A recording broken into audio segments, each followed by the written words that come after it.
Knock knock. You really got interested in buying an NFT? That's awesome!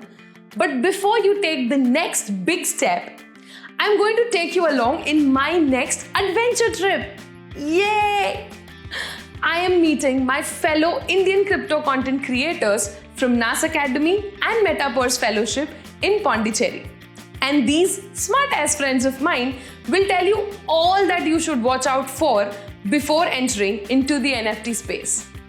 According to me, one problem that faces the NFT market currently is the issue of copyright. Ideally, I think the NFT sale and resale should incorporate copyright in them, meaning if I buy a picture from somebody, I should maybe get the rights to print that on my shirt and maybe sell that across, because if royalties and resales are a part of NFTs, it can become truly potent when these copyrights are also transferred with that NFTs. Today, there's a lot of misunderstanding that when a buyer purchases an NFT, the idea that he owns the NFT, and that's sort of incomplete because he's not truly owning the NFT or that art piece or that picture or that music unless he's able to do something with it, and which might be a problem if he does that in the current legal systems, because you have copyrights with such intellectual properties. For example, when a buyer is buying a music piece as an NFT from an artist and he wants to reproduce it or put some video to that music, he doesn't really own the copyrights to that track, and he'll probably be flagged by other platforms. That somehow makes it not true ownership, I think. Although the proponents of NFT says that buying an item just like a physical world item here doesn't guarantee you the copyrights to the design. But I just truly feel to make NFTs more powerful, copyright should be included in the NFT. Very rightly said, Chaitanya. People often presume that owning an NFT also means owning its copyright. While, quite funnily enough, in the real world also, we don't actually get the copyright of the phone, car, luxury items we use. It's interesting to note that while some NFT do come with transfer of intellectual rights plus the ownership, a lot of NFTs in real world can't be reproduced or monetized by the owner until and unless you sell it, of course. The intellectual property rights still exist with creator or artist in most cases. So make sure to thoroughly think through and research before buying an NFT. So the problem with NFTs is the gas fee. So what is gas fee? It is the transaction fee which we pay to the blockchain miners for doing some transactions.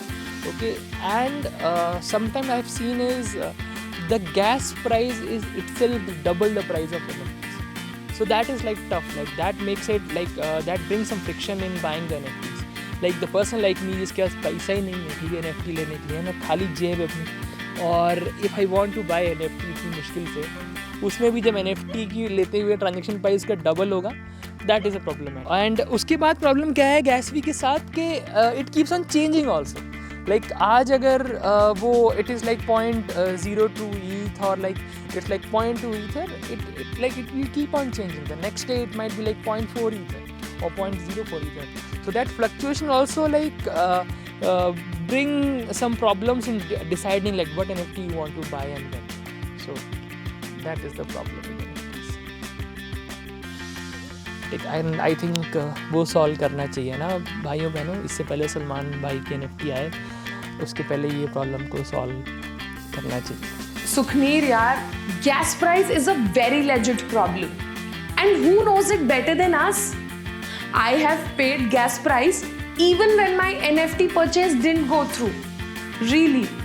My fellow creators who are great NFT artists have in fact paid more than 1 Ether, which is like $4,000+ just as a processing fee.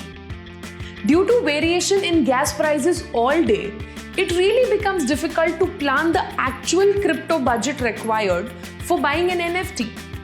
But did you know the gas price can be changed depending on the urgency of the transfer?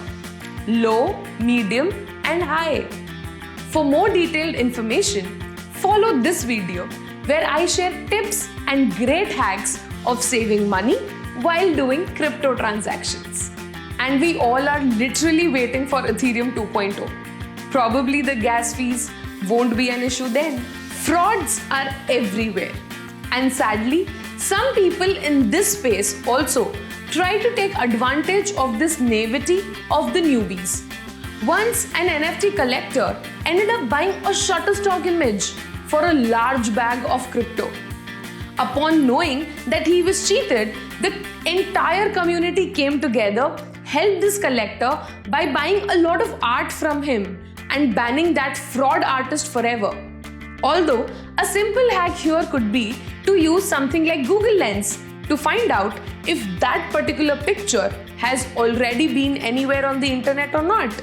So according to me, I've actually fallen for a lot of pump and dump wallet techniques. Take a classic case of Logan Paul's NFT, random project, that's the Zoo project, and he launched a bunch of NFTs, and a lot of people started pumping and pumping and pumping, thinking that's the next big thing. Obviously, Logan Paul knew that, it's this bunch of Adobe JPEGs mixed in together, matched together to make one unique NFT, which is not the concept of NFT at all. So a lot of people started pumping, and one fine day, a lot of people took the profits out and it started to crumble. So Logan Paul is just an example of a classic celebrity pump and dump technique, but a lot of celebrities are getting paid tons of money, tons of crypto, just to make sure that their campaign is done pump and dump, so don't fall for it. Absolutely, Syed.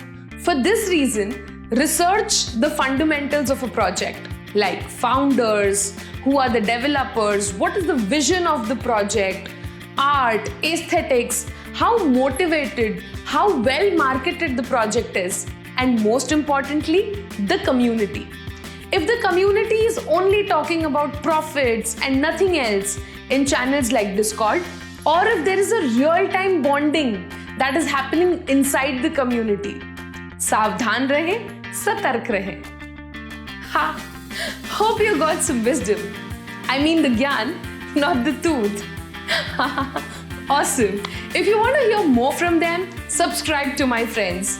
Link in the description below. In my next video, I shall interview the producer and director of the first ever film sold as one-of-one NFT on blockchain. Stay tuned and curious.